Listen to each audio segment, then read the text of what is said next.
the heart of our empire and the cradle of Ethiopian civilization. Even so, every time a caravan stops here to sell its wares, the city seems less grand.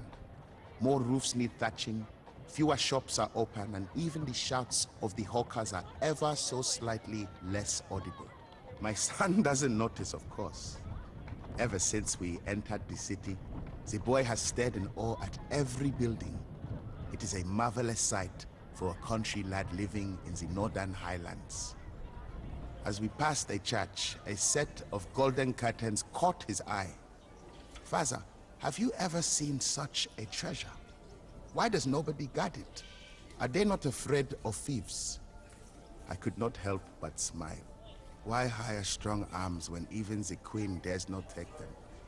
A deep frown creased my son's brow. The boy apparently did not know the story of his ruler yet. 40 years ago, when our queen Yodit was but a princess, she discovered the very reason why those curtains do not need any guards. Yodit was truly beautiful. Every lord in the empire competed for her hand, much to the displeasure of Gidajan, her nephew and the heir to the throne. Gidajan devised a plan to be rid of her. In the night, he stole the golden curtains and hid them in her room. When the palace guard discovered the treasure, she was locked in the deepest cells. Luckily, there were some who refused to believe the accusations. One loyal captain named Samuel helped her escape through a secret tunnel. My son smiled when he heard of Yodit's escape. As long as she stayed in the Aksumite Empire, however, Yodit would never be safe from Prince Gidejan. Her journey had merely begun. Cringe stuff. Derp. Despite the late hour, the market of Aksum was still crowded. Vendors shouted from several wooden stalls, describing their goods: boards of silk from the Far East, Olibanum incense from Arabia, bracelets made from Egyptian glass, our own Ethiopian ivory. Tired of browsing the stalls, we sat down on a low wall next to a shop. Father, Daniel said, will you please tell me the rest of Yodit's story? Despite my fatigue, I decided to entertain the boy. Yodit traveled north for many years, searching for someone who could help her seek revenge for the humiliation she had suffered at the hands of Gidejan. Eventually, when making camp near the border of Egypt, the princess had rumored that perhaps presented the opportunity she had been awaiting. The Syrian prince Anubis was traveling the region looking for a suitable bride. But how could she, an exiled princess, convince such a powerful man? Of course, Zanobis was impressed by Yodit's achievements. He sought after this famous princess and asked her to marry him.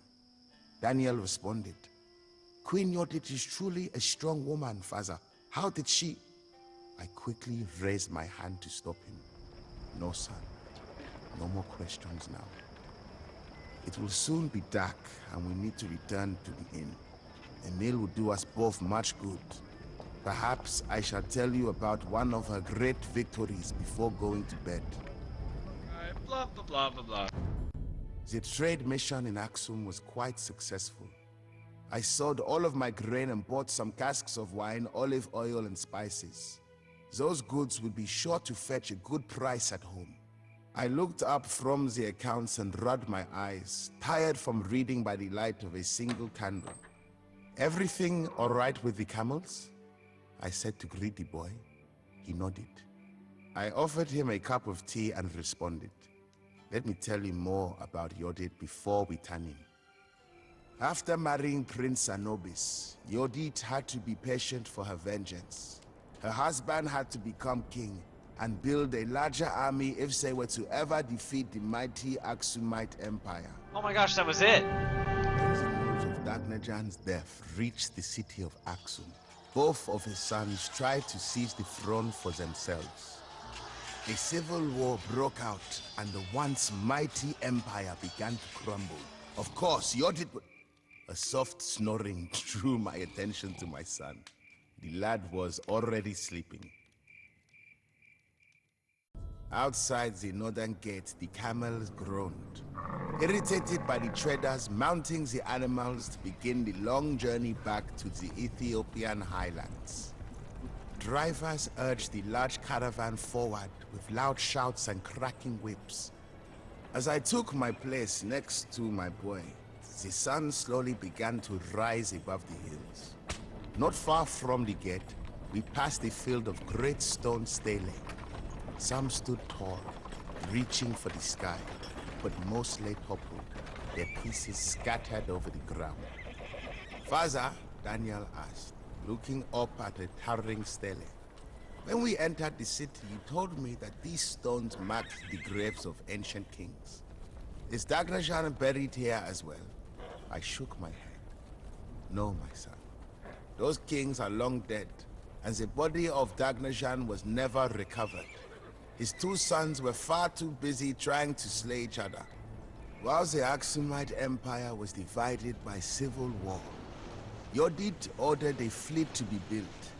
An invading force would cross the Red Sea and strike hard at Musawa, the most important harbor of the empire. Zogidejan had managed to kill his brother and take the throne in the meantime. He had also lost the north to Yodit. Soon she would advance to the capital for the final battle. Before I could dispel Daniel's youthful naivety about warfare, shouts arose from the front of the caravan to stop for the night. Subscribe.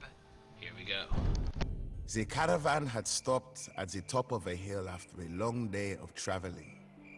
Some merchants sat around the campfire, sharing wineskins and roasting a goat. Others were already pitching their tents. Up here, the nights could be very cold. Daniel had just finished his portion of goat. Faza, would you finally tell me how Yodit became Queen of Aksum? Before I could respond, Tariku, an old, lean merchant with white hair, stood up. He stared fiercely at my son with his one eye. So you want to hear about our good queen, lad?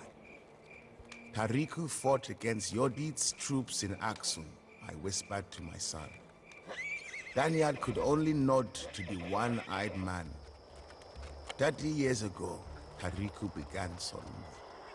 I was patrolling the northern hills of Aksum, and suddenly I saw a sea of banners in the distance.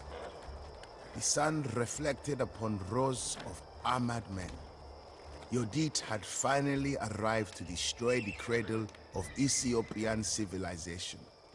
I shivered, for her fury was legendary. I saw how Gideon finally fell, his body covered with blood. He was wrong to kill his brother, yes, but he was the rightful heir to the throne. I tried to defend my homeland from disaster and lost my eye for it. A small price for such an honor. Now you remember this well, boy. Yodit's rise to the throne was not some glorious adventure. It was a bloody mess. The old man leaned back, sighing.